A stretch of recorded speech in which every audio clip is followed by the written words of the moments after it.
Hi guys, aniya karon sa atong atubangan, magbinisaya lang ta. Kay daghang kayong nangutana or duha-duha no. Mga Bisaya ra pud, mga Bisaya taga Mindanao. And then regarding sa kinahanglan ba kuno paggaling kang long drive o long distance drive, kinahanglan ba kuno dili dayon patyon ang makina kay kuno ang resulta pagka gikan ka sa long drive unya patyon dayon imong makina, matusta daw ang oil nga naglubricate sa turbo.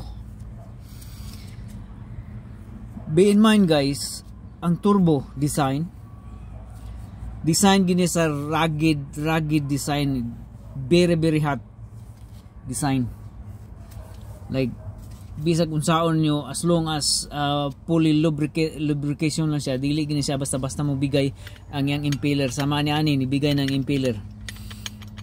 So ang atong gihatagag basihan karon, gikan dag long drive, kinahanglan daw iparelax no, or dili dayon patyon na makina kay parang ang oil dili matusta diri sa sulod. Dili gid ko mo uyon ana nga opinion guys, or kay ang iyang giingon nga lubricate. Be in mind that ang return pipe dire, kini mo return pipe guys, return pipe, oil return pipe, then kini ang feed pipe. So nagtungod na sila. So once na gipatay nimo ang makina, bisag gikan ka sa long drive, once nga gipatay nimo ang makina, magbinisaya ra ta karon kay para maklaro, kay ubang in English ta lisod kayo explain. Do na mo goy mga mechanics nga taga Mindanao nga kinahanglan daw ipa-relax ang gikan kag long drive, kinahanglan patyon ang makina. Ipa-relax dili patyon dito ang makina, ipa-relax kay init kuno kayong turbo. Of course init ang turbo, normal na sa turbo mo init gina siya, pero dili na mo'y hinungdan nga matusta ang oil. Matusta ang oil kung dili ka mag oil change like every 6 months or 1 year maximum. Pero dili hinungdan nga ang oil matusta tungod kay gipatay dito nimo ang makina nga init pang turbo. Be it known guys nga ang oil return pipe is nara diri, gatungod rin sila sa feed pipe. So dili hinungdan nga mag-accumulate ang oil diya sa sulod. Kay pagka mamatay na ang makina, ang oil diretso na siya mababa diri sa return pipe, gatungod diri na sila. So ang oil feed pipe diri, siyempre pagka patay nimo sa makina, muundang ang supply sa oil. So pagkaundang sa supply, ang oil nga na nukot diri sa ilalom sa yang impeller shaft, automatic mo babasad. Ana. Pero dili hinungdan nga matusta ang oil kung patyon nimo dito kay init pa ang turbo. Normal ang turbo, bisan pag mag-idle ka, mag-idle ang makina, ang turbo mo init gina siya. Ang hinungdan nga nung magkaroon og sludge ang imong oil, kay dili man ka mag-oil change. Kung perminti ka mag-oil change or 6 months to 1 year ang imong record interval sa oil change, walay posibilidad nga matusta imong oil. Ang oil mo guys, in the long run, kuan gina siya, aduna gina siya limitasyon no sa kuan, pareha gud nang magprito kag isda, magprito ka. So sa sobrang init, aduna gi mga sunog kana dayon, og pirmi nimong gamiton ang oil Siyempre mapuro na gyud sunog ang kuan oil, mapuro na sludge. So parihara na ang nature aning engine. Nga ang engine nga dunay mga turbo, parihara na sa the same nature ang ano no. So kinahanglan to prevent nga magkaroon ng sludge ang imong engine or especially sa mga turbo. Kinahanglan ka mag-oil change. Maintenance. That's it, guys. Maintenance. Kinahanglan ka oil change para dili magkaroon og sludge ang oil or ang oil dili mag-sludge dito or mubara sa mga oil galleries. Kinahanglan mag-oil change. Pero dili rason nga ang turbo mo'y hinungdan nga makasunog sa oil. Masunog, of course, masunog ng oil kung dili ka mag-oil change. Kaya doon naman sa certain, what it is, yung tinatawag na viscosity. So kung ang viscosity mahina na, mura-mura na tubig ang oil, masunog na siya. Para kung dili ka mag-oil change. Pero ang akong punto, gipasabot nga, dili siya matusta, dili sa ilalom, tungod kay,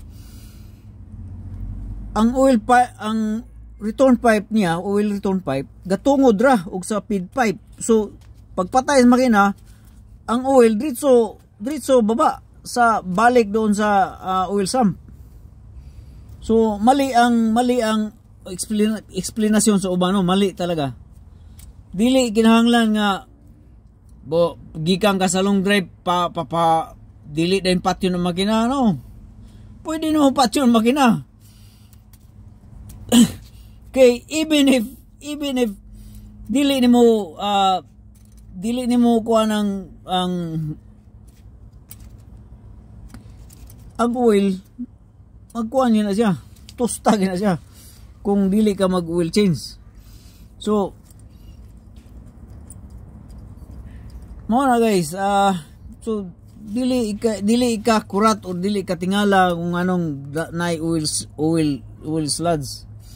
So ang hinungdan po ganung madaot, aside from that, ang hinungdan ganung madaot ang inyong turbo, supposedly kaning turbo driven by air force na siya. Walay nag-drive ani siya nga mechanism nga outside machine, driven by air force na siya. So turbulence, kita nyo ang impeller nibigay na guys, tungod kay ang oil wala na mo sulod ri, wala supply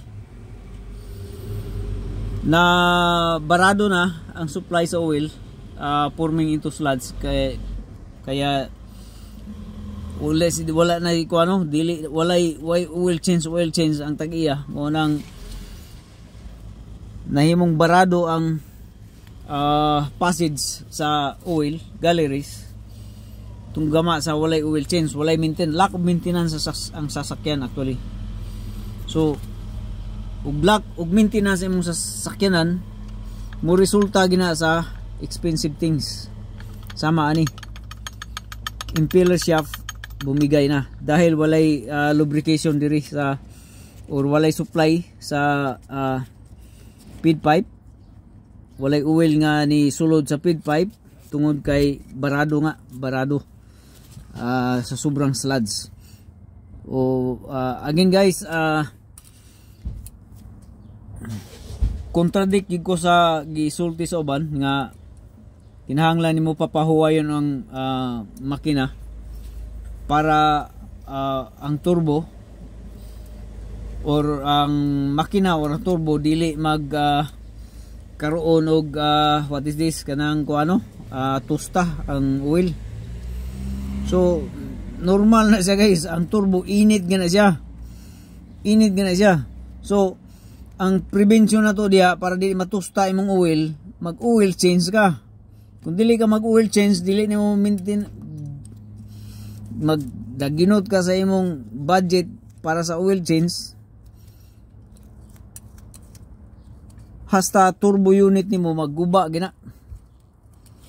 Tungod kay kinahanglan mag oil, limpyo nga oil, lubrication ang diri, impeller drive shaft diri sa ilalom. Okay, kasama sa mga bearing inside, mga maliit nga bearing kinahanglan lubrication, no? So ayun, magkabala ka nga gikan kag long drive, patyo nimong makina dito, tapos may hinungdan nga matusta ang imong oil, dili na mahinungdan. Pagkapatay sa makina guys, ang oil dito bababa dito sa return pipe. Oh, gatungod na sila, oh. Kana may return pipe kini, diri ang return pipe, din diri ang oil feed pipe. So gatungod na sila. Once nga gipatay ng makina, automatic ang oil mababa na dito, ug wala na oil nga magpabilin diri sa unsa ni, diri sa sulod sa shaft or impeller inside. So yun lang guys, kinahanglan mo oil change, maintenance para maiwasan na to ang sludge or pagkatusta sa inyong oil. Pero dili hinungdan nga ang turbo mo ay makaingon nga makatusta sa inyong oil, dili na mahinungdan. So salamat.